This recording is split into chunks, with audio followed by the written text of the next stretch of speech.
Well, hello and welcome. We are live from our studios in Auckland Park, Johannesburg. You are watching The Week Ahead with myself, Liesl Wilson. Do interact with us on our various social media platforms using the hashtag The Week Ahead or at The Week Ahead as the handle.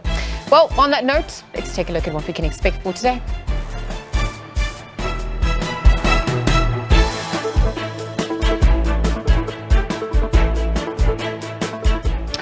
Right, first up, President Cyril Ramaphosa will address the nation this evening to provide more information on his next steps regarding the final report of the State Capture Commission. Earlier this month, the president received the amended version of the final report on the Judicial Commission of Inquiry into allegations of state capture. In a statement, Ramaphosa advised the Speaker of the National Assembly, Nosiviwe Mabisa-Nqakula, that he would be submitting his response to Parliament. The 76-page document sets out his approach to the Commission's findings as well as recommendations.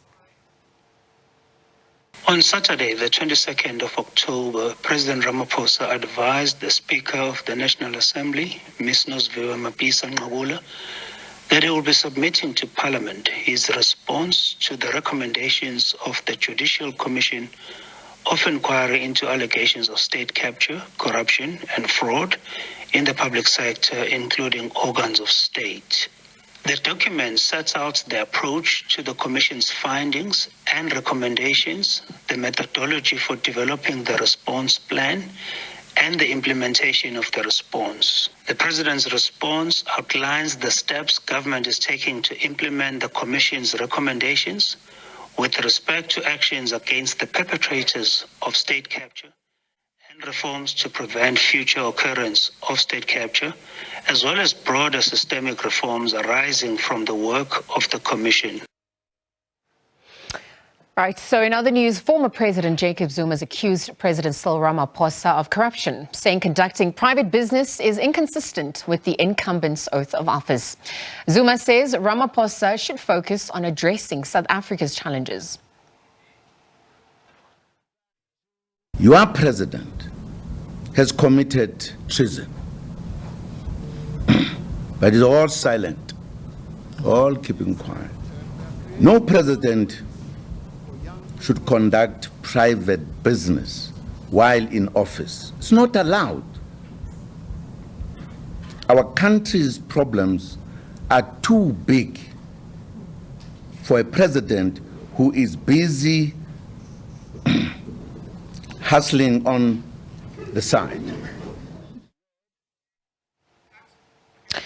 Our former President Thabo Mbeki also touched on the three-member panel that is due to probe whether the grounds exist for an impeachment process against President Cyril Ramaphosa on the Phala farm theft saga. The parliamentary panel of three tasked with this challenge must advise the National Assembly whether our president has an impeachable case to answer. And as comrades know, they've given up to 30 days to do that, which means 30 days will run out sometime in the month of November. What happens if they say he's got a case to answer? What do we do? Bill?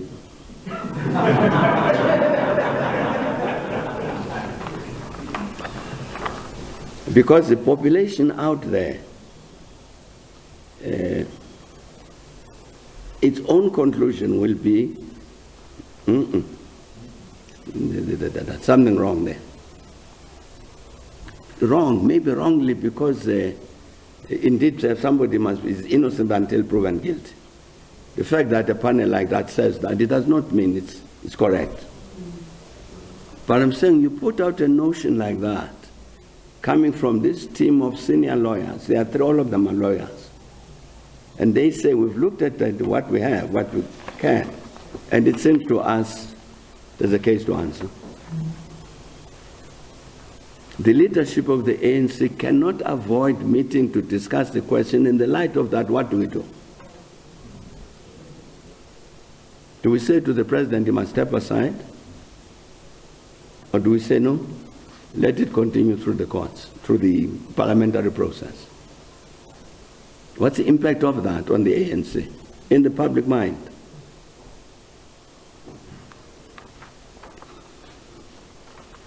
I'm saying, comrades, one of the matters that people are saying perhaps a defining moment, a defining event, is because they are asking this question: what kind of leadership is going to come out of there?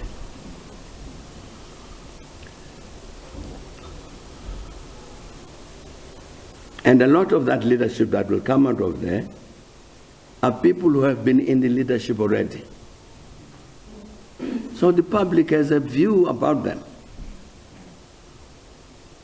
It might be mistaken or whatever it might be, but there's a view in the public there. That one is back again.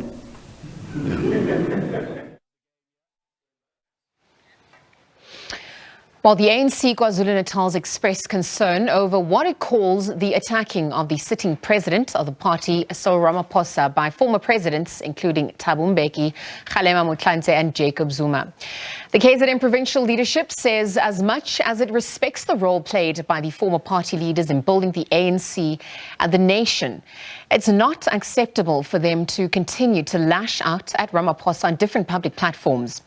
Yesterday, both Zuma and Mbeki spoke about Ramaphosa and how things have degenerated under his watch with little economic growth in the country. In a statement, the ANC in KwaZulu-Natal says it has noted a very strange occurrence where these leaders are attacking a sitting ANC president and the party publicly. Provincial Secretary Begi Mtolo says that the continued public criticism of Ramaphosa is eroding the standing of the ANC within society. He's called on former presidents Mbeki, Zuma and Motlanthe to respectfully exercise restraint when it comes to the current president.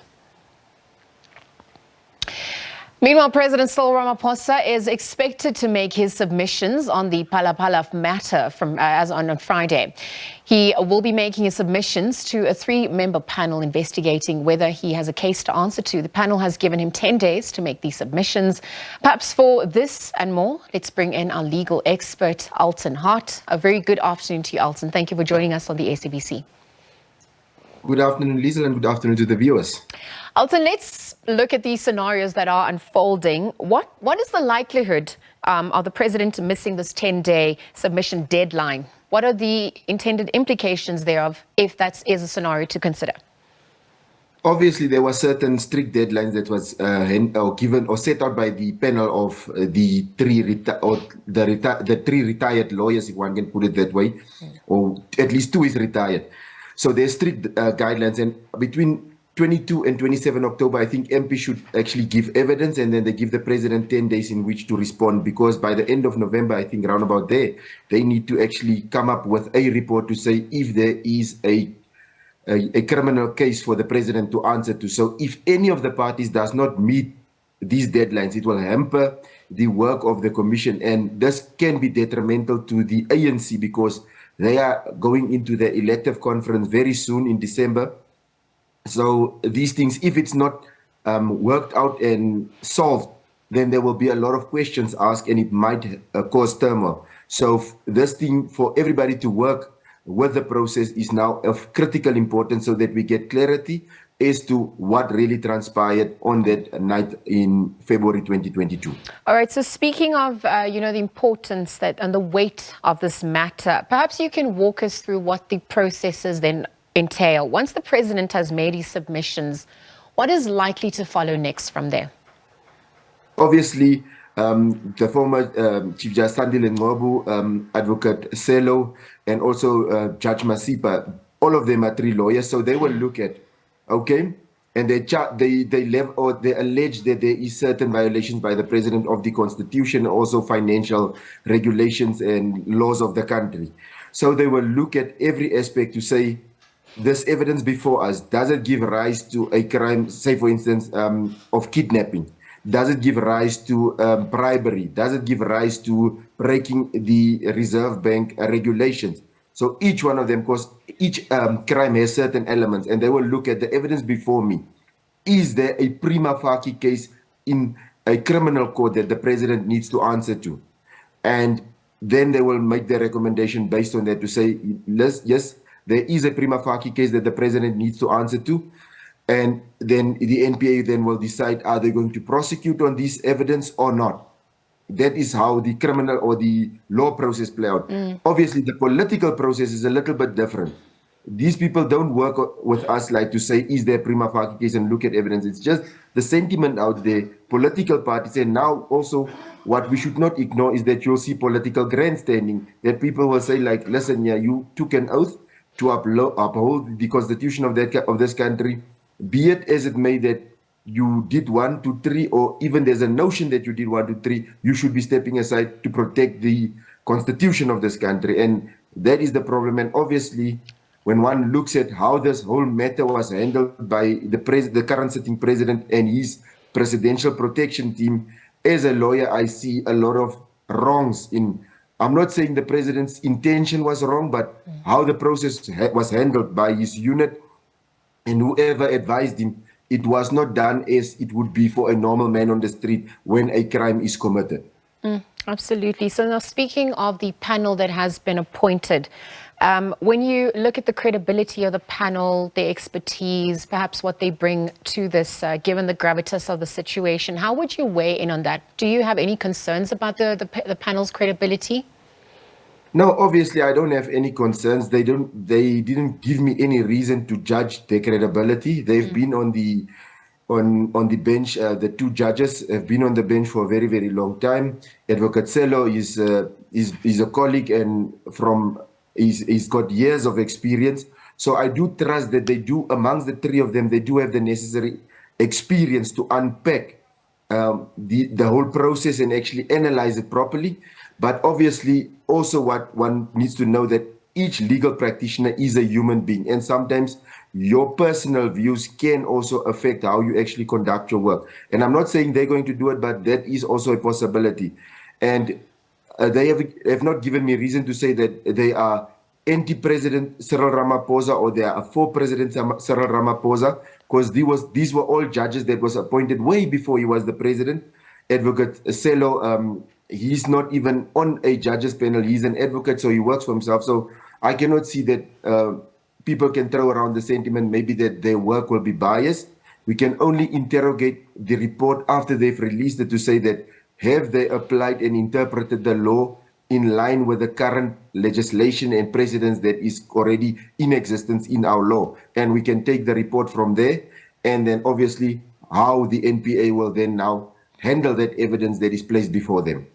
Alton, just very quickly, for clarity's sake, as we, the panel will have 30 days to make a recommendation on whether there was sufficient evidence that existed to show that Ramaphosa, in fact, committed any violations. And just in lieu of that, when we look at the powers that this the panel has, I mean, will they be having any investigative powers? Is it just upon recommendation? Just clarify that for us in conclusion. How they would conduct their research is obviously by putting additional questions to a person that's implicated or that might sit with evidence. And here we know that the MPs already has the 6-day period between, it already started on the 22nd, which is yesterday, up until the 27th, to actually bring evidence to the fore. And obviously, if we bring evidence, you must also show that the evidence that you are bringing is genuine and authentic. It's not some sort of discrepancy in the evidence. They need to bring it to the commission for consideration. And then President Ramaphosa is a 10-day period in which to make his submissions to answer to certain questions that the panel might be putting to him. And then that panel will make that recommendation or report for Parliament. And then obviously all the MPs will have insight into it and actually now say what they think. Was the panel looking at everything, or if there was something missing? But besides that, there's another process, which is one that they now need to go beyond reasonable doubt, and that is the one for the NPA to decide, is there beyond reasonable doubt a possibility that we might find the president guilty of committing an offense? But obviously there will only be that first hurdle to show, is there a prima facie case, and not to prove that or disprove a case against the president. They must just say the evidence before us warrants an answer from the president. He needs to come to criminal court and come and answer why this happened. Is there maybe a justification in law? And that's the two differences between the two processes. compared to what is going to happen, because obviously the parliamentary report, they will just have to put it there and MPs will now debate, are they satisfied with the answers given, and was all the evidence that they provided to Commission taken into consideration when they look at what is the recommendation by the three-panel committee or commission, if one wants to use that words loosely. Legal expert Alton Hart, thank you very much for joining us on the SABC. We are going to leave the conversation there. Alton Hart really just weighing in on what's to come, outlining the processes set to unfold. President Cyril Ramaphosa expected to make his submissions on the Phala matter from Friday. Again, he'll be making his submissions to a 3-member panel investigating whether he has a case in fact to answer to. Again, thank you very much to Alton Hart for his time. Let's take a quick ad break and continue with more news and updates on the other side. We'll be right back.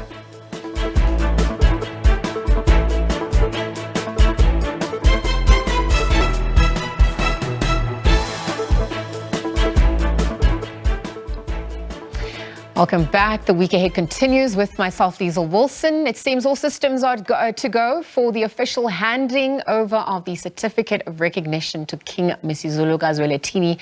President Cyril Ramaphosa is expected to officiate the event next week, Saturday, at the Moses Mabhida Stadium in Durban, KwaZulu-Natal province. Of course, in August, there was the entering of the Sacred Royal Crown, which was performed on the 20th of August at Kwakangela Mankengani Palace in Nongoma. But perhaps for this and more, we're joined by Professor Musa Xulu, founder of the Indonsa Yesizwe Heritage Development Trust. Prof, good afternoon. Welcome back. Thank you for joining us on the SABC. Good morning, good afternoon, Liesl, and good afternoon to your viewers and everybody across the country. I can feel the diaspora. I can feel the excitement in your voice as we obviously head into the coronation of King Misuzulu Gazweletini. And perhaps you can take us through what is set to unfold from here on to. Perhaps you can walk us through the processes, if there are any, that are likely to take place during this week leading up to the 29th of October. Thank you very much. Maybe let me start by creating a context. The event that will take place on Saturday is not the coronation of King Misuzulu, is a handing over of the kingship recognition certificate from the President of the Republic to the King of the Zulus. It has a historical context. It was first done on the 1st of September 1873 by Theophilus Shepstone, who was a secretary and equivalent of a DG of the government of the colony of Natal, who fashioned himself that he could come to the sovereign kingdom of the Zulu people, Kingdom of KwaZulu, under then King Cetshwayo, to crown the king of the Zulus with a view to establishing some kind of relationship. In fact, King Cetshwayo himself wanted that to happen because when he ascended the throne, there were a lot of people in the Zulu royal household who were opposing him. And some of them, like Prince Mtonga, even escaped the country and went to live in Natal. And King Cetshwayo, Prince Cetshwayo at that time felt that maybe Mtonga is busy forming some kind of attack and teaming up with the English. Maybe it's better that Theophilus Shepstone comes. But then the Amakosi and under the leadership of Prime Minister Masipula Kamamba of the Jangas rejected that. And so by the time Theophilus arrived at the Zulu territory, the Zulu country, the traditional prime minister had already crowned King Cetshwayo in the manner that King Misuzulu was crowned on the 20th of August, 2020. This was now in 1873. So it's a repetition of that. So this one is, in that context, therefore, a government event where the government of South Africa, through its president, is recognizing the kingship of King Misuzulu Gazweletini in the same manner as Theophilus Shepstone was recognizing the kingship of King Cetshwayo, who was already a king and did not need to be crowned by him. So it's not, in terms of Zulu culture and our understanding of the traditions, it is what it is. The handing over of the kingship recognition certificate by the government of South Africa to the king of the kingdom of the Zulus. So, Prof, with the certificate being handed over by President Cyril Ramaphosa to King Misuzulu, how important is it? How symbolic is it, in lieu of what you've said, given the current conditions in South Africa, perhaps also to foster nation building and a social cohesion at large?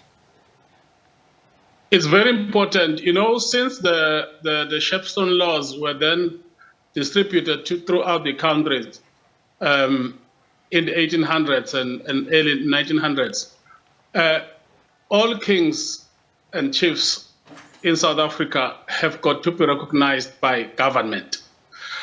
And that is also to avoid the kind of friction that always comes out when the succession time comes in many kingdoms in South Africa.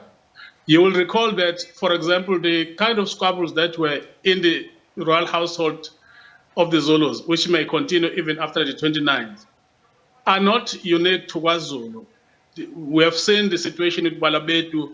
We've seen situations happening everywhere. And then government will come in as a mediator to say, in terms of compliance with your customs, how you deal with the issues of succession, we have sat down to evaluate your submission.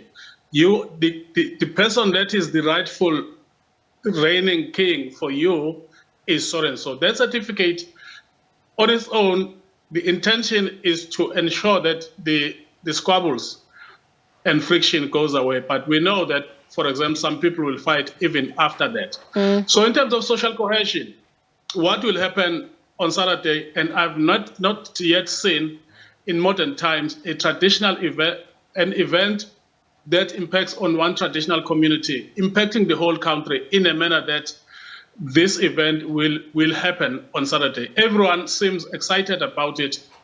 It is a contribution that South Africans are recognizing and acknowledging each other. In Indonesian Caesar, I've been inundated by lots of white people who are phoning, lots of colored people, lots of Indian people who are phoning, saying that they are feeling left out. They want to be part of this because they can see that in terms of nation building, this is possibly in modern times the biggest event since maybe the day on the 10th of May 1994, when President Nelson Mandela became president of the country. Wow. It's got that significance.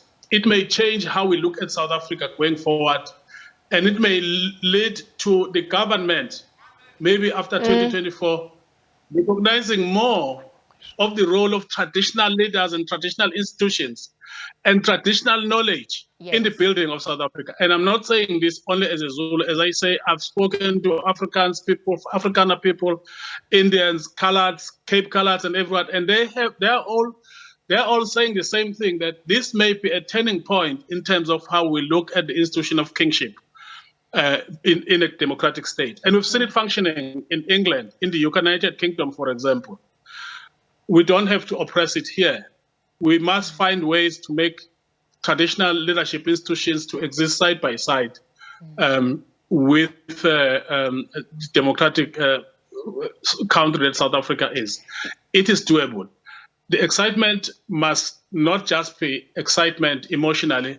I think, like we're doing already in Indonesia, we're building programs of how do we modernize traditional leadership institutions so that they don't clash with democracy, with rights, with the Bill of Rights, and all of those things. It is doable. And how also could a democratic government acknowledge traditional institutions for what they are, instead of trying to change them to suit whichever government of the day is there. You know, Prof, thank you very much for echoing those sentiments. Just quickly, in the interest of time, I want to look at a few other aspects that's set to unfold. King Mswati III of the Kingdom of Eswatini is expected to be in attendance Is he just going to be an honorary guest? I mean, he is family, but, is he going to be playing any significant role? We're also expecting around 48,000 people to be in attendance at the stadium. Do you think the numbers could be higher than this? No, the numbers will be much, much higher. And as a result, we've been informed that outside of the stadium, there's a place called People's Park. It's a big open area. So that will be opened also for people that cannot get into the stadium. I think that the numbers will be much, much bigger, because you must understand that there were 2 years of doing nothing in South Africa, and therefore people now are excited about this.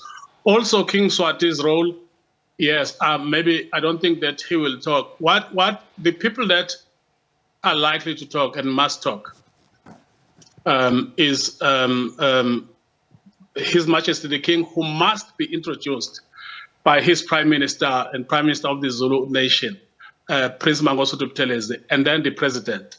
Other people could do complimentary or be MC of this and that, but those three have to say something to the nation.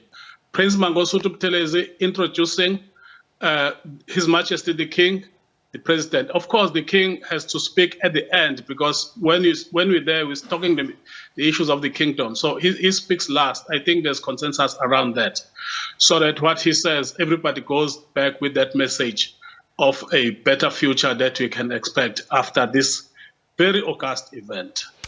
Prof. Musa, thank you very much for painting that glorious picture. Of course, the excitement mounts as we edge closer to the 29th of October. Thank you very much for your time, as always, contextualizing what's set to unfold ahead of Saturday's proceedings. Again, Professor Musa Qulu is the founder of the Indonsa Yesizwe Heritage Development Trust, and as well as an ethnomusicologist, really just telling us what we can expect ahead of Saturday, the 29th of October, where President Cyril Ramaphosa is expected to hand over the certificate to the King of the Zulu Nation, King Misizulu Kazweletini. Let's leave it there, take another ad break. There is more to come with the other side. We'll be right back. Stay tuned.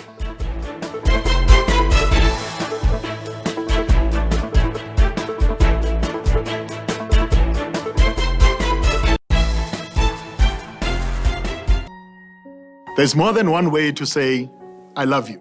There's more than one way to say, I remember. Funeral cover from Clientele means lasting dignity for you and your family. Our funeral plans are affordable. They pay within 24 hours. It includes a grocery and unveiling benefit. We will send you airtime when you claim. My husband's funeral plan paid for everything, and we had money left for our living expenses. Funeral cover is affordable. Peace of mind is priceless. As a provider, you show your love in different ways, making financial provision as one of them. His death showed us that tomorrow is not promised to anyone. We should prepare for it today. You can now download our free funeral guide from our website. Clientele funeral plans. It's your final gift of love. SMS HONOR to 48524 and we'll call you back. SMS now. Every day is a news day in South Africa. Every day. But what the Watchdog does is tell you why the news matters, give you context and perspective, as well as informed analysis, while getting the newsmakers to account. Every weeknight, 8 to 9 p.m., only on the SABC News channel. Independent, impartial.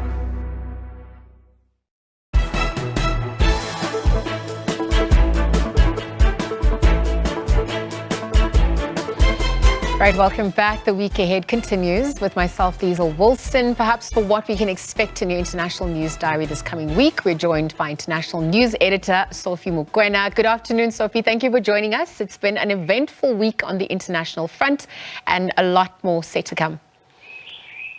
Yes, indeed. It was quite busy, particularly when you look at the United Kingdom, where we saw the resignation of the Prime Minister, Liz Truss.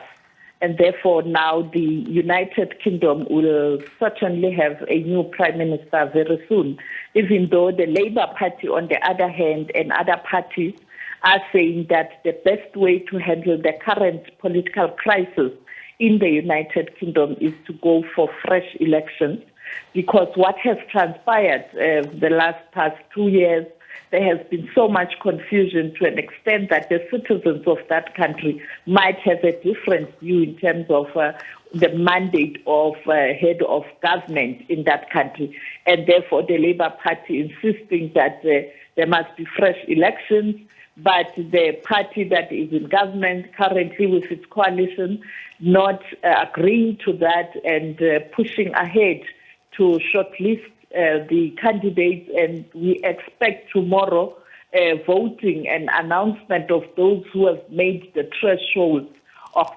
being nominated by 100 members, and therefore voting, and on Friday, final announcement of a person who got the support or the majority vote. Well, speaking of, what is transpiring in the UK, on the back of what you've just echoed, the country preparing for a third prime minister in 8 weeks. This is after the passing of Queen Elizabeth II. There's an economic crisis, exacerbated by perhaps even the previous prime minister, given, his moves at the time. And as you speak about the Labour Party insisting on fresh elections, but, there are also being talks about nominations for possible candidates. I wonder if you've got, a sense of the mood in the country. How are the citizens reacting to this? President Cyril Ramaphosa was also set to meet the King in November. Boris Johnson seemingly trying to come back to succeed her. There's a lot that's also transpiring on that front. Yes, the mood of the nation is one of people who are quite angry. Some are very confused in terms of where to from now. In terms of the image of the country, United Kingdom is the fourth largest economy in the world, a very powerful country, a former colony of many countries on the continent, the member of the G7, your industrialized nations, and also a member of the G20.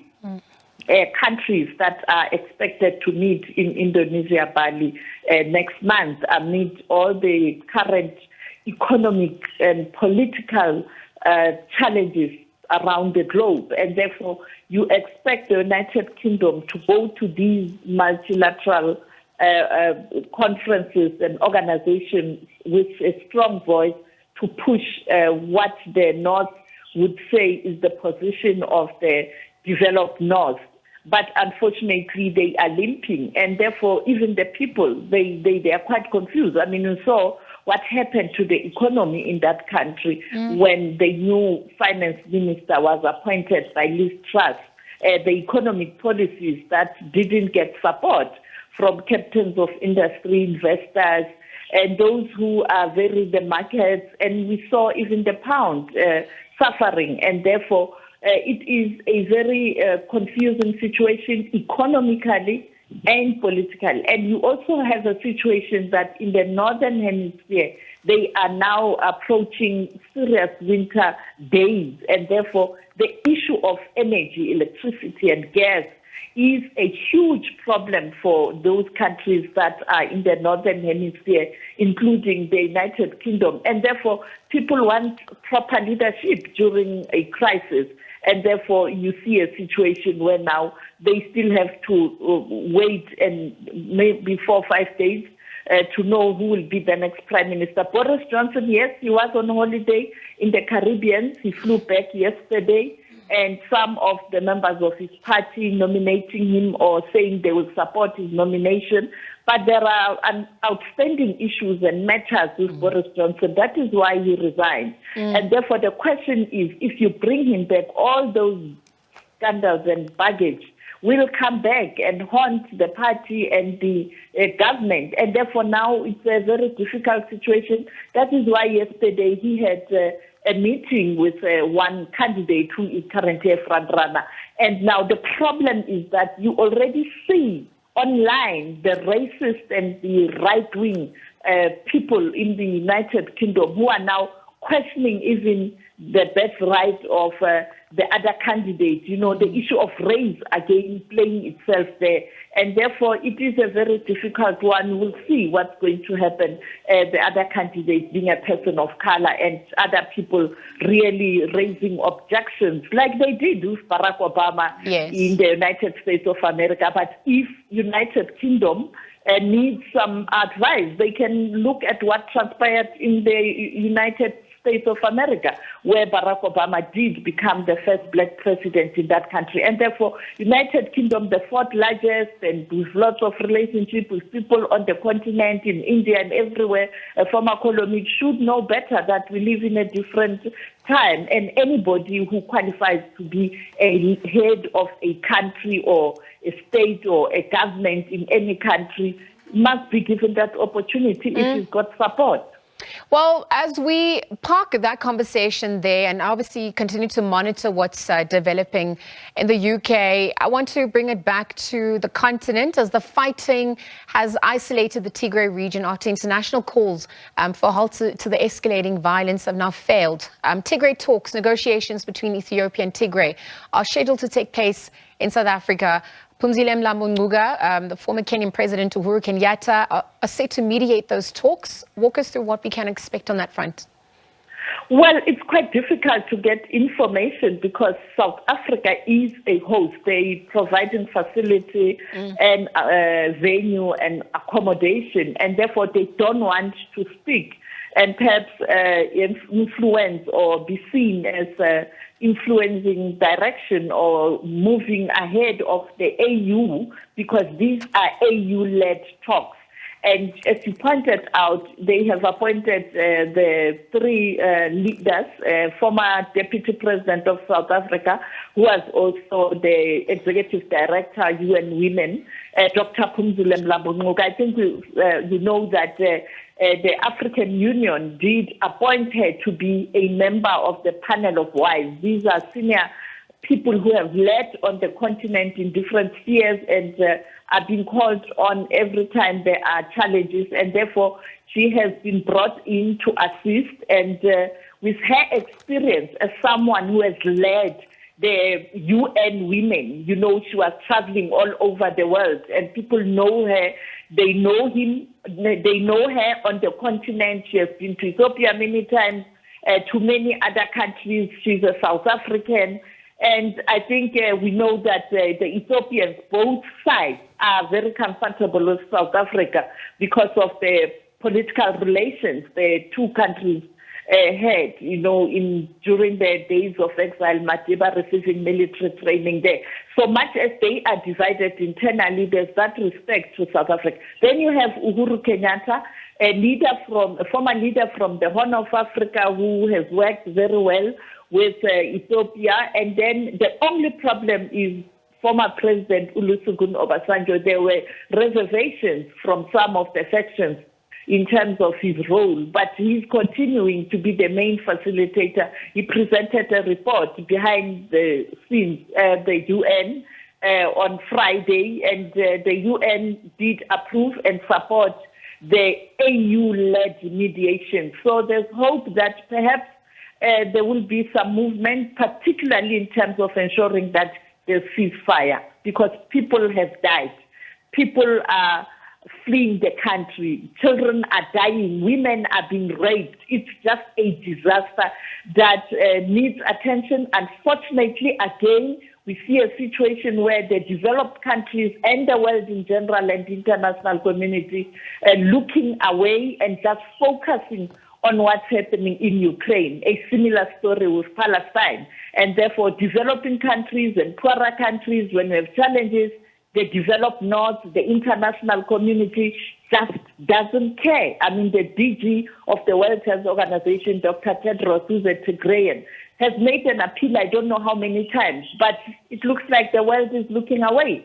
So, African solution to African problems, let's see whether this time around it will definitely work. But with the experience of South Africa, we remember South Africa was involved in the Congolese dialogue where Congolese from different sections came to South Africa for quite a long time to discuss and pave way for negotiations to take Congo to elections, and it did happen, even though right now there are fresh challenges.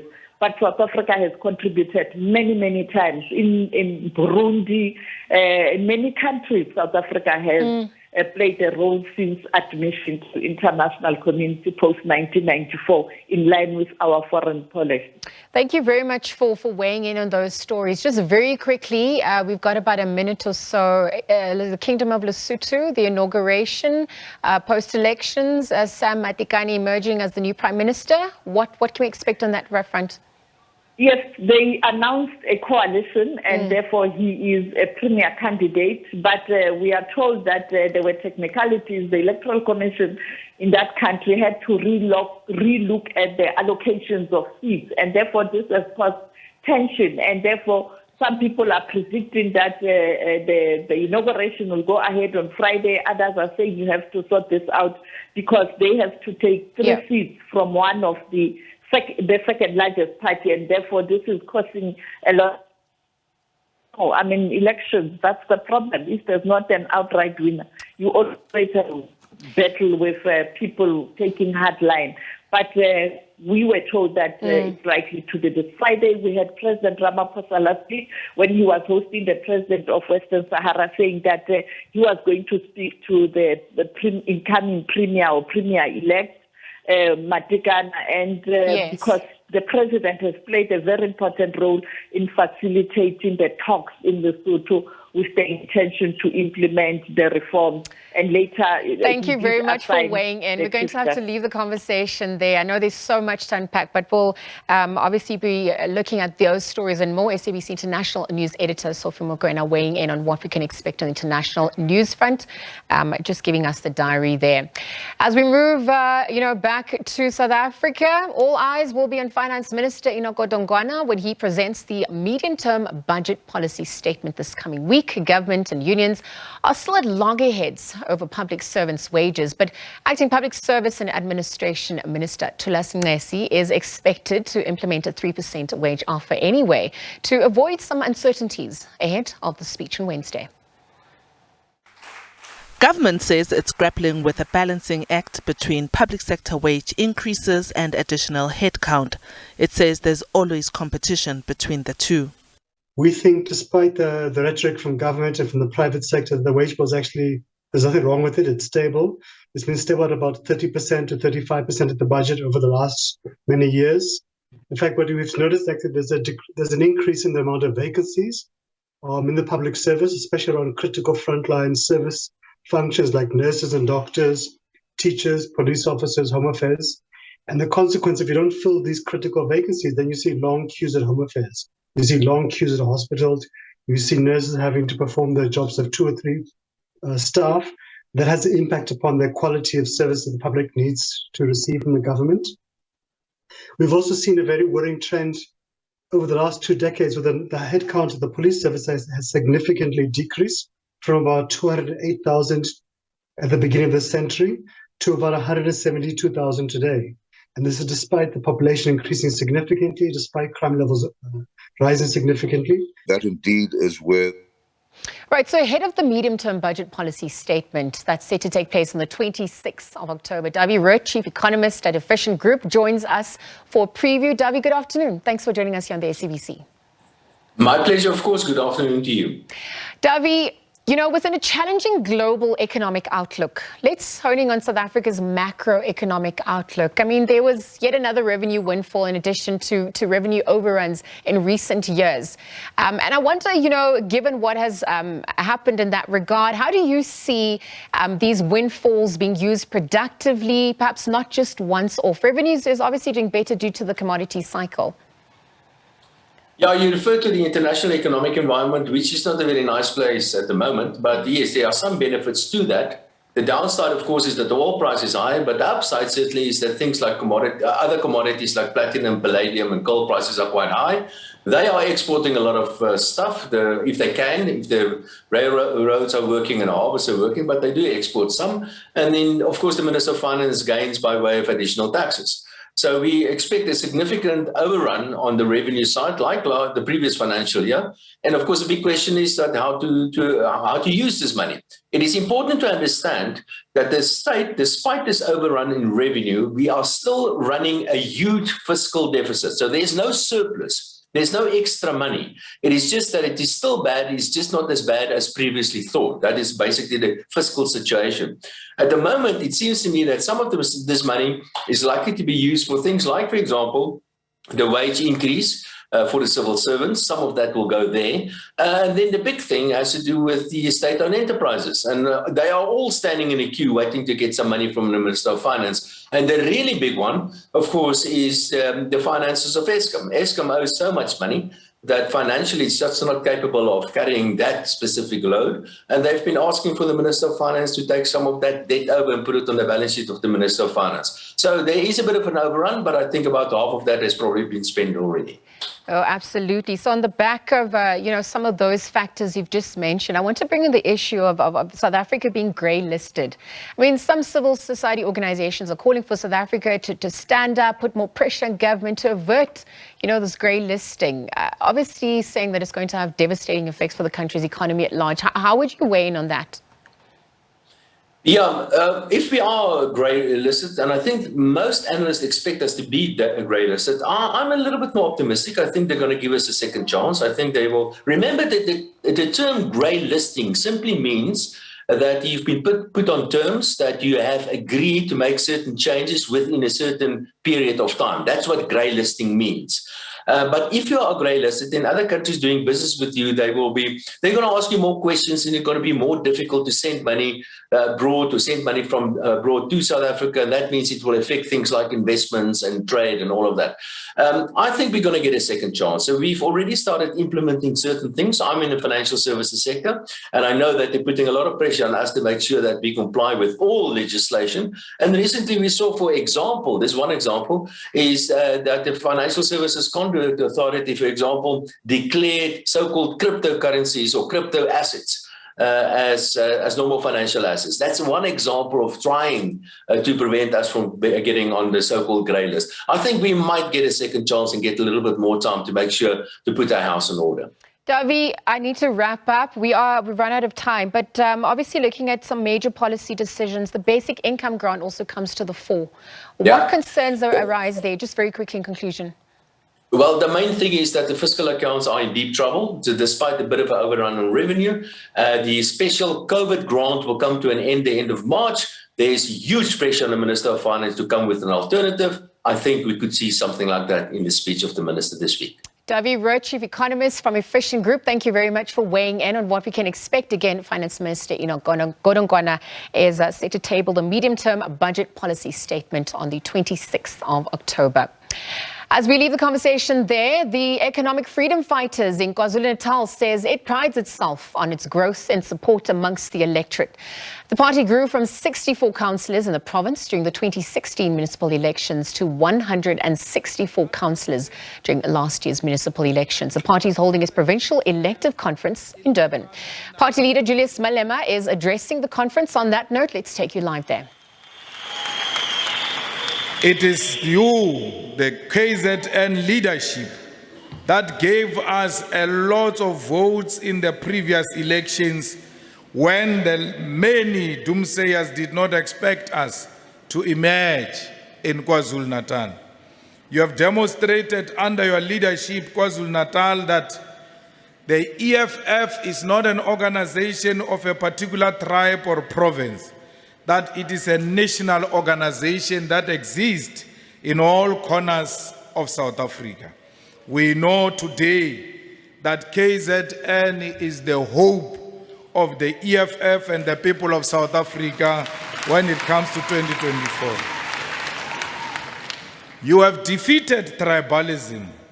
You have shown them that ours is not a tribal card, but a national question to address the oppression of the African people in general. We don't care what language they speak. We don't care where they come from. We are in an agenda to restore the dignity of an African child, irrespective of where they are found. You have made a miracle, even when they refused us to campaign in the hostels, even when they refused us to campaign in the rural areas, even where the IFP wanted to threaten us. You went on your own without bodyguards. You broke new grounds and brought new votes into the EFF and showed the whole of South Africa that it is possible. Comrades, you do so because you know that a black life matters. You want an organization that is going to look after black people. You want an organization that will stand up for black people. You want an organization that will say what happened in Phoenix is nothing else but a hatred of African people by the minority Indians and whites who were killing our people senselessly without any recourse. We speak today following the July riots in KwaZulu-Natal. No one has been held accountable even after killing our people. They roam the streets freely. They do as they wish because they do not regard a black life as a life that is worth living. Where do they get this strength from? Where they go around killing black people without any action taken against them. They get it from killing Chris Hani in 1993. They killed Chris in a senseless murder, and there were no consequences. No revolution followed after the killing of Commissar Mkhonto Wesizwe. No action followed following the killing of Chief of Staff of the People's Glorious Army. And once they killed Chris, they got confidence that if you kill black people, there are no consequences. That's why they proceeded to kill our people in Marikana. Nothing happened. No single person has lost a job. No single person has been arrested. The widows are still waiting for the answers as to what happened to their husbands, because their husbands are black and African and their life do not matter. If anything, a person who encouraged the killing of the workers of Marikana was elevated into the position of president, thanking him for having encouraged the killing of African people. Following the Marikana massacre, Phoenix followed till to date. No one has been held accountable. No one has lost a job. No one has been questioned about why did you engage in the senseless killing of our people. Our people were stopped on the roads. They were searched in Umhlanga, in Pinetown, in Phoenix, in Balito, everywhere else where black people were passing during the July riots. Women were harassed by white Indian racists, and nothing till to date followed those who harassed our people. If anything, Ramaphosa supported them and congratulated them for having defended their own suburbs against black people. Where was the EFF? Why didn't the EFF visit these people in defense of black people? What did the EFF do to respond to the killing of Africans? Because no killing must be responded to through exchange of roses. The violent people only understand the language of violence. And that when violence is meted against black Africans, we must never respond with peaceful means. Violence must be met with violence. And violence can only be resolved by violence. We must never be scared of those who unleash violence on African people. They must know that our peaceful means to democracy and economic freedom does not equate to cowardice. We are not cowards. We are peaceful. We seek justice. But those who take our peacefulness for granted will know us for who we are. We will make them meet their maker before their time arrives. because we will not be silenced through violence in our own country. Comrades, we are tired of being shot and killed in our country, and when we ask, they say they mistaken us for baboons in our own country. Children get killed because they are accused of stealing meal or all manner of things in the farms, yet there is no radical response to those who kill our people. Comrades, if anything, they are trying by all means to silence the radicalism and the militancy of our people. They want to stop revolutionary songs. They want to suspend and destroy everything that demonstrates the heroism of black people. If we allow them to silence revolutionary songs, you must be guaranteed that one day we are going to wake up and will be told the name Shaka Zulu resembles violence and therefore should no longer be called in South Africa. By so doing, they will reclaim and rename all the airports and everything else that we've named after our heroes. The names and songs that resembles the apartheid murderers, the songs and names that resembles the oppression of black people have not been removed anywhere. If anything, the stem, which was sang during the killing of black people, is part of the national anthem. If anything, Verwoerd, Malan, and everybody else who was commanding the apartheid racist regime in the brutalization of black people, those names are still there being celebrated. But anything that reminds us of who we are and which battles we fought and how we have emerged victorious in those battles, they want to destroy, because they don't want a black person to know where you come from. They want to tell you about you. They want to tell you about your own history, because if you are taught the correct history of the black nation, all of you will rise and defend the gains of those who came before us. Comrades, the people of Umkhanya Kute are being removed from their land. Racists are controlling water schemes. Electricity is unreliable. There is nothing that is given to black people without a hassle. Yet we call this a land of our forefathers. We must, through this organization, build a strong, formidable force which will ensure that our black people are proud of who they are and do not regard themselves as subjects of colonialism and imperialism. The EFF is the spear in the hands of the conquered nation of black people, and this spear must never be destroyed by anyone.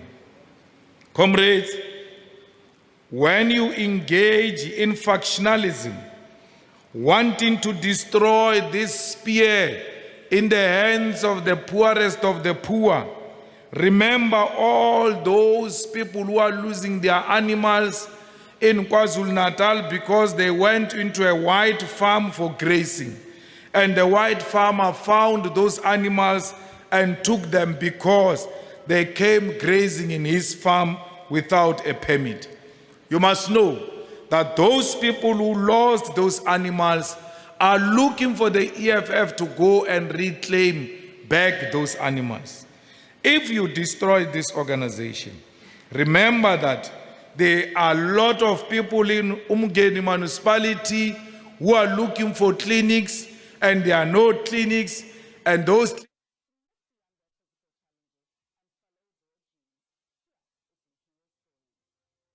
going to have clinics that open 24 hours. They are waiting for the EFF to arrive with those clinics that are going to open for 24 hours. But those clinics will never arrive if we come to this conference and engage in factional arrangement and destroy the only truck that is carrying the clinics that must be delivered in Umgeni that are going to open for 24 hours. You must know, as you engage in factional activities and in groups and choosing each other, that the youth of South Africa is waiting out there, not for who is leading the EFF, but for what is the EFF resolution when it comes to the unemployment of young people of South Africa. A lot of young people have graduated and do not have jobs. If anything, many of them are beneficiaries of 350, which does not restore their dignity. So they are waiting eagerly as to what are the resolutions of the EFF, KwaZulu-Natal People's Assembly. Many of us commit a problem of the ANC, of thinking conference is about leaders, and that conference is about singing, and that conference is about getting t-shirts of the Third People's Assembly. But none of us has got a sponsored resolution that you will say when you leave here, I am happy the EFF adopted the resolution to put free sanitary towels in all offices of the EFF, which are not many, by the way, are just 11 offices in KwaZulu-Natal.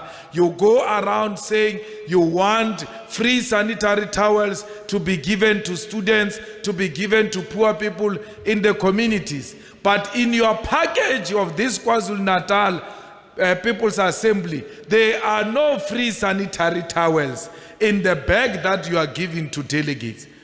So charity begins at home. You haven't even noticed that there are no sanitary towels. You haven't even noticed that there are no condoms, because you are obsessed with who is going to lead the EFF in KwaZulu-Natal. That's what you came here for. But leadership is nothing without resolution, because there must be resolution. Therefore, then leadership. So that the leadership you elect, you look at what type of resolutions have we taken and who is fit to implement these resolutions. But the obsession with names. In the ANC, when you want to talk about politics and engage in the prevailing material conditions and what are the balance of forces, after a long presentation trying to persuade people on which direction to look at, they don't respond with a political response. After you have spoken about Fakugam, Baba, Fakigam, they don't want to hear politics. Now, you can't replace the ANC if you do the same things of the ANC. You cannot replace a tendency with the same tendency. You ought to come with an alternative solutions to what you think are the problems. And SG, this thing of you guys not sleeping in conferences, I don't agree with it. Because if you can't sleep, you can't think. So you need to rest.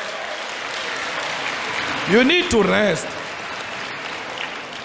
So that you wake up in the morning with fresh ideas and give direction as to where the EFF must go. So we don't want you to come here and sit the whole night and the following day we want resolutions. There are no resolutions because half of the conference is sleeping. So conferences of the EFF must be known as a festival of ideas, not as a battle for factions, not as a battleground for factions, but as a place where Marxism, Leninism, and Fanon are going to be practicalized. Because without any theory a soldier who carries a gun without a political theory is a potential criminal. So we don't want you to come here and you have no political theory except sloganeering and factionalism. Because the vanguard party of the left will never be built by the people who do not even know what constitutes a working class. Because we first have to know who are we representing. We can only know that through Marx's theory of negation of negation. We have to know the law of dialectics in order for us to have the means to analyze the prevailing conditions in society. In the absence of Marx's theory, we will never understand what is the problem in eThekwini municipality. That's why we will surrender power to political criminals, because we have no theory to distinguish between thuggerism and radicalism. Others confuse thuggerism for radicalism. There is nothing revolutionary about anarchy. And many people think anarchy is the revolution. Anarchy is the highest form of disorder. And revolution is led. And disorder will never be led. A disorder people do as they wish. And we are not an anarchist organization. We are a revolutionary organization guided by revolutionary theory of dialectics, which must always find resonance when we meet together like this as the EFF. Today, we don't hear more about what's going to happen in the ANC conference except who must be the president of the ANC. President of the ANC to do what? They've given up. The only thing they know is positions. Why? They want to be councillors. They want to be mayors. Some of you are standing in this conference because you think you are going to be a councillor. You even forgot that we dealt with councillors last year. The matter is closed. You are too late to stand if you want to become a councillor. We have councillors already. So do not kill people for non-existing ambition, which will not be realized until 2026. By that time, we would have been to another provincial people's assembly. So save yourself from possible embarrassment by waiting for 2026, where you'll stand, maybe become a councillor as well. But for now, you are going to stand wanting to be a councillor and expose yourself. Comrades, the country has collapsed. We are on an autopilot. We don't know where the pilot is. Those who have the rumor say the pilot is at Palapala, sailing buffaloes and Ankol. That's why the plane does not have a pilot. When you are a president of South Africa, by law, you are not allowed to do any other business except to be a president of South Africa. Why? Because you are a pilot. You can't be a pilot at the same time in the same plane, be an air hostess and sell Zimbas in the plane and leave the plane leaderless because you are busy selling Zimbas. Your president told you that he sometimes leaves the seat of a pilot and goes and become an air hostess and sells Zimbas. So we are looking for a pilot because our pilot is no more. How can a president admit to have put dollars and dollars of rands under the mattress and that person still spend 24 hours in the office after admitting to have had dollars under the mattress? Such thuggerism Ungathi sebenza nam umuntu oshayela ama-taxi. Uyachekisha every afternoon. He checks the money and put under the mattress. And when they steal the money from him, he doesn't go to police station. He goes and calls other taxi drivers to go and look for the other one who stole from him. What type of a president do we have in South Africa who leaves the office to go and sell uncle? Let's say the money is not stolen. That's fine. It's his money. He says he made money during the sales of uncle and buffalo.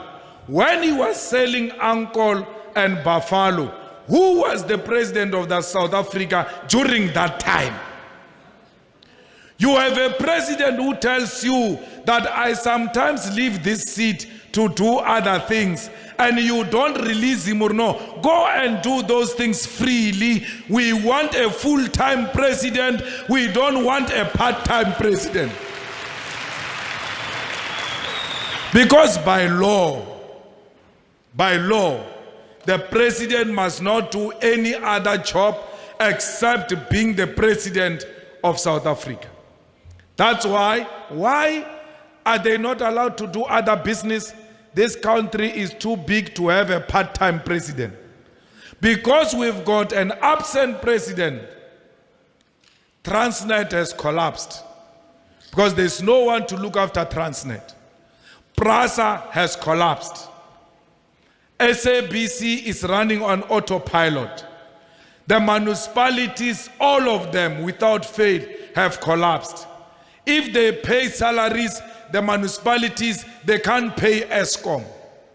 Today, we have no electricity in South Africa because Eskom has collapsed. Why? The president is nowhere to be found. He's busy cleaning after the poo-poo of uncle in a kraal. So, you expect to have a country without a president and still think you can get jobs. You expect to have a country and have the economy grow without the president. You expect this body of yours to function without a head. Have you ever seen a headless chicken? What it does? That's where we are now. This country has become a headless chicken. It has got no direction unless the EFF wakes up in KwaZulu-Natal and we take KwaZulu-Natal and we take the whole of South Africa and redirect this country to a proper destination. If we don't do that, I can tell you now, South Africa will not be worth living in it. These people that you have insulting, saying Zimbabweans, saying Nigerians, saying all manner of things, you are next. Your country is going to become another failed state. And when this country becomes another failed state, you are going to live here into other people's countries to look for greener pastures. We must stop that. South Africa must still prosper, and it must prosper without the ANC. Nothing will happen if the ANC gets out of power. Mandela was in power. Mandela left power. The country continued. Mbeki came, left. Zuma came, left. Ramaphosa will leave soon. This country must still go forward under the capable leadership of the EFF, and no one will give this country a proper direction except the leadership of the EFF. Comrades, we will never get a changed country if we still have parties that are in power and they are controlled by the Oppenheimer family. Today, when Mazzotti gives the EFF 200,000 to register as a political party, they flag him as a politically exposed person. They close his accounts. because he gave the EFF 200,000. But the Oppenheimer family gives the DA 15 million, gives Action SA 10 million. They are not flagged as politically exposed person because they gave DA, ANC, Action SA money. But once you give EFF money, which is a constitutional political party, third largest in South Africa, they treat you the same way they treat terrorists. So you can see that all these electoral laws, all these initiatives is to stop the EFF. Why are they stopping the EFF? A white lady answered in one of the interviews, the EFF is the only party which will do what it says it will do, and which is the expropriation of land without compensation. They know the EFF will do that. They know that the EFF does not make commitments. It does not make promises. It makes commitments. When the EFF in KZN says it's going to fight for free education and get all our children into school, if they don't have money to register or they have money to register, as long as they qualify, they will put them into school. All campuses of KZN vote the EFF Student Command. Why? They know the EFF does not just talk. They are going to do what they said they are going to do. So when we say we're going to take the mines and give them to our people, the Oppenheimers hear us very well. When we say we're going to establish a state-owned bank, the Oppenheimers hear us very well. And that's why they're doing everything in their power to stop the EFF. Every law is aimed at ensuring that the EFF does not succeed in South Africa. Why? The EFF is the only revolutionary organization left in South Africa. There is no any other revolutionary organization that is scared of by white monopoly capital except the EFF. Not even RET forces in the ANC scare white monopoly capital than the EFF. The EFF is the only party that will restore the land in the hands of our people. The EFF is the only party that will make sure that the dignity of domestic workers in eThekwini and everywhere else are restored. Today, all black elite who pretend to hate the EFF, when they fight with their bosses, they mention the EFF. That if you don't do 1, 2, 3, we are going to call the EFF. Because they know that the EFF is the only thing a white man is scared of in South Africa. Why? The EFF is not in the pockets of white monopoly capital and has never taken money from reactionaries in South Africa. Comrades, we have passed a bill in Parliament to welcome independent candidates in 2024. Now, these NGOs say, no, the bill is not what they wanted. We don't exist according to NGOs. We exist according to the mandate given to us by our electorate. The Constitutional Court said we must allow independence, and we have done exactly that. So 2024 elections is going to be a difficult election because some of you who are here, my water SG, some of you who are here are going to be independent candidates, by the way.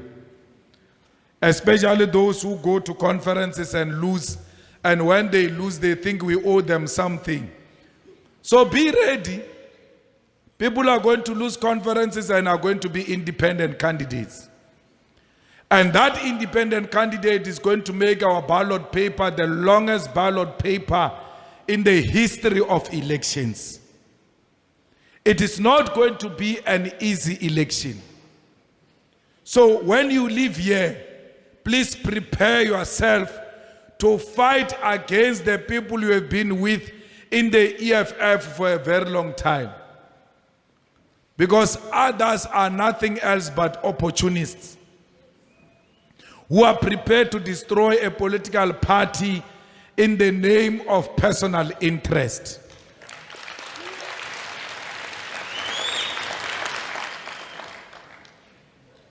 Why do you want to lead at all costs? Why do you think if it's not you, the EFF is dead? Because others have lost here. They are going to be saying, I feel the EFF is dead, I'm telling you. Because when you are not elected, EFF is dead. Because you are the EFF. You confuse EFF with your microwave. You think EFF is one of your kitchen equipment. EFF is not a family matter.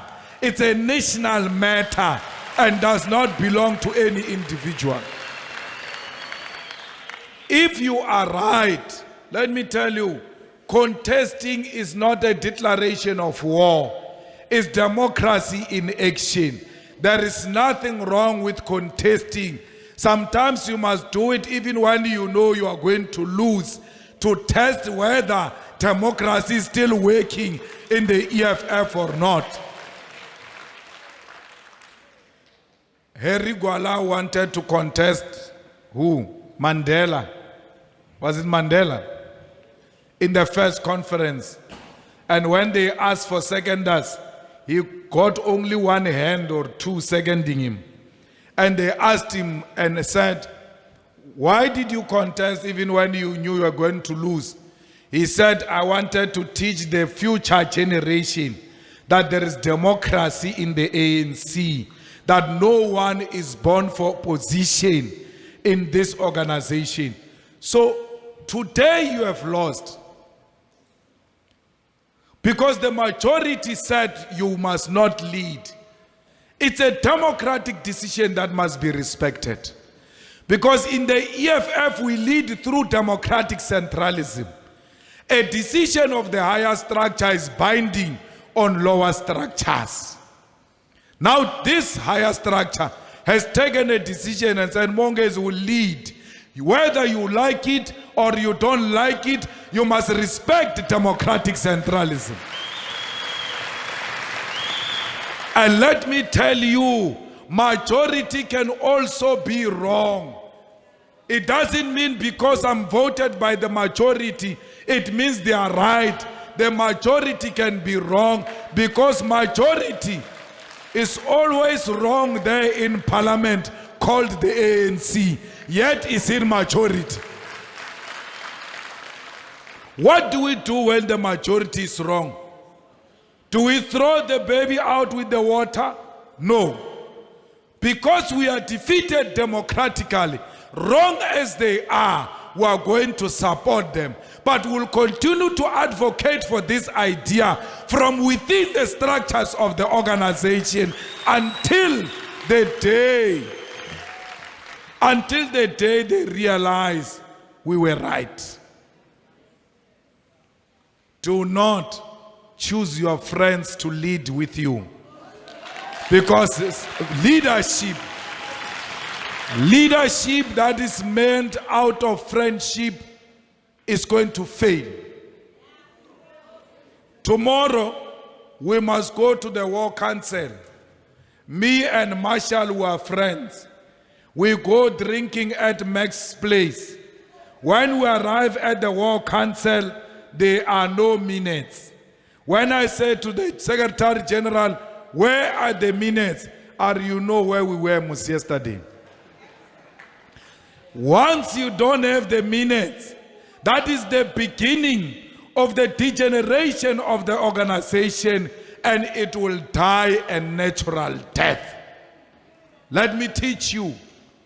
The criteria we use to elect leadership is not whether am I speaking to that person or not. It's not whether am I friend to that person or not. I can hate you personally. We can fight over a boy or a girlfriend. It doesn't matter when it comes to election of leadership. What matters is, does this person love the EFF? When we call for putting up posters, does this person come? When we do door to door, does this person come? When we ask for reports, does this person report and report honestly about the work done? If this person ticks all the boxes, even if I don't like this person, I must just say shame. We're turn the EFF shame. Let's elect him.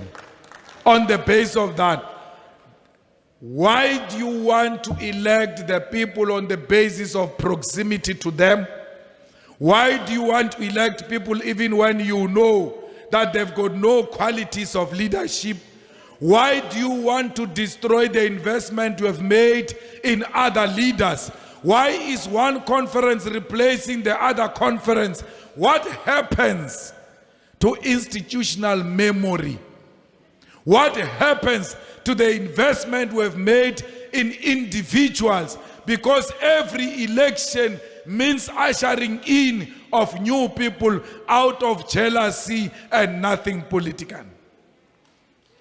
Are we going to have new leaders every time we meet? Or are we going to invest in the leadership of the EFF that is tried and tested, that knows the weaknesses of our organization and is prepared to build from that? In Western Cape, Well, a very good afternoon to you. We step out of that address. Of course, that was EFF's Julius Malema delivering his closing remarks to party members at the 3rd Provincial People's Assembly, the KZN elective conference, which kicked off on Friday. He's made very strong remarks early on in his speech around last year's July 2021 July unrest, making specific reference to Phoenix and how many black people were targeted and, killed during that violence. He's also touched on the Phala Phala saga, saying that South Africa is being led by an absent president. Of course, the party elected new leaders. We'll bring you all the very latest from that EFF conference.